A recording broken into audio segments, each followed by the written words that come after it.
अनि विजय सर कस्तो महसुस हुँदैछ नेपाल तेस्रो पटक टी20मा सहभागी हुँदैछ? क्रिकेट नेपालको लागि एउटा विश्वमा चिनाउने प्लेटफर्म बनेको छ र नेपालले तेस्रो पटक पनि विश्वकपमा प्रतिनिधित्व जनाउँदाखेरि म साह्रै खुसी भएको छु र आफूलाई नेपाली भएकोमा गौरवान्वित र गर्विलो महसुस गरिरहेको छु। इङ्ल्यान्ड बिचको प्रतिस्पर्धा जुन छ त्यसको बारेमा केही भनिदिनुहोस्।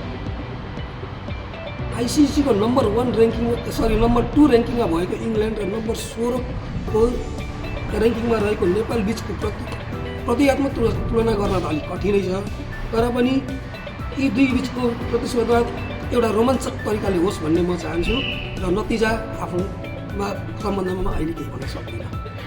ल धन्यवाद। अनि विनोद सर, हाम्रो यो टी20मा नेपाल र इङ्ल्यान्डको जुन प्रतिस्पर्धा हुन गइरहेको छ त्यसको बारेमा के भनाइ छ तपाईँको? राम्रै प्रगति गर्ला जस्तो छ खेल हेर्दाखेरि, किनभने पछाडिको हेर्दा पनि राम्रै छ, राम्रो उल्लेखनीय खेलहरू देखाइरहेको छ। लाग्छ सुपर 8 भित्र पर्न सक्छ।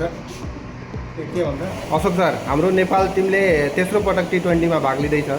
हाम्रो यो खेलभन्दा अगाडि खेलाडीहरूलाई के सुझाव दिन चाहनुहुन्छ? म यो सुझाव दिन चाहन्छु कि जसरी नेपालले क्रिकेटमा अगाडि बढिरहेछ त्यसरी अगाडि गर्नु, राम्ररी खेल्नु र नेपालको गौरव बढाउने काम गरेर जितेर आओस् भन्ने म शुभकामना दिन चाहन्छु। लक्ष्मण सर, हाम्रो नेपाल टी20मा तेस्रो पटक भागीदारी हुँदैछ, तपाईँलाई कस्तो महसुस हुँदैछ? हाम्रो सौभाग्यको कुरो हो कि नेपाल पनि क्रिकेटमा एउटा कमसेकम इन्टरनेसनल लेभलमा पुगिसकेको छ र ठाउँ ठाउँमा राम्रो पनि गरेको हुनाले अब पनि आशा छ कि नेपालले यसपटकको टी20मा इङ्ल्यान्डसँग राम्रो खेल खेल्नेछ र उपाधि लिएर फर्किन्छ भन्ने मलाई हौसला लागेको छ र हाम्रो नेपालको तर्फबाट भन्नुपर्दाखेरि हामी धेरै आभारी र खुसी पनि छौँ।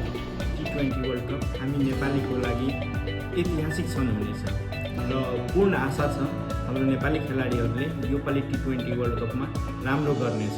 यो हाम्रो बजरङ स्टिलको तर्फबाट सम्पूर्ण खेलाडीहरूलाई धेरै धेरै शुभकामना छ। जितेर आओस्, हामी खुसी साटासाट गर्नेछौँ। नेपालको पहिलो म्याच इङ्ल्यान्डसँग रहेको छ र यसमा नेपालले यदि 120देखि 160सम्मको रन यदि टार्गेट पायो भने सिम्पली जित्न सकिन्छ र हामी बजरङ स्टिलको तर्फबाट नेपाललाई बेस्ट अफ लक, राम्रोसँग खेल्नु होला र जसरी हाम्रो मार्केटमा बजरङ स्टिलले आफ्नो नाम रोशन गरेको छ त्यसरी नै टी20 जितेर हाम्रो देशको नाम रोशन गर्नु होला। Best of lock. हामी बजरङ स्टिलको तर्फबाट निकै उत्साहित र गर्व छौँ। नेपाल टी20 वर्ल्ड कपमा सहभागिता हुनु नेपालको लागि धेरै ठुलो उपलब्धि हो।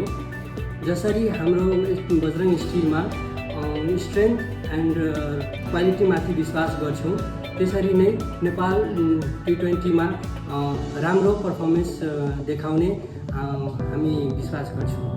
हाम्रो नेपाली टिम चाहिँ एकदमै स्ट्रेन्थफुल, फियरलेस र कन्फिडेन्स छ। जसरी हाम्रो बजरङ स्टिल स्ट्रेन्थको प्रतीक हो, त्यसै गरी हाम्रो नेपाली टिमले पनि मैदानमा गएर स्ट्रेन्थ देखाउनुहोस्, जित्नुहोस्। बेस्ट विशेष, मेक नेपाल प्राउड। बेस्ट विशेष फर नेपाली टिम।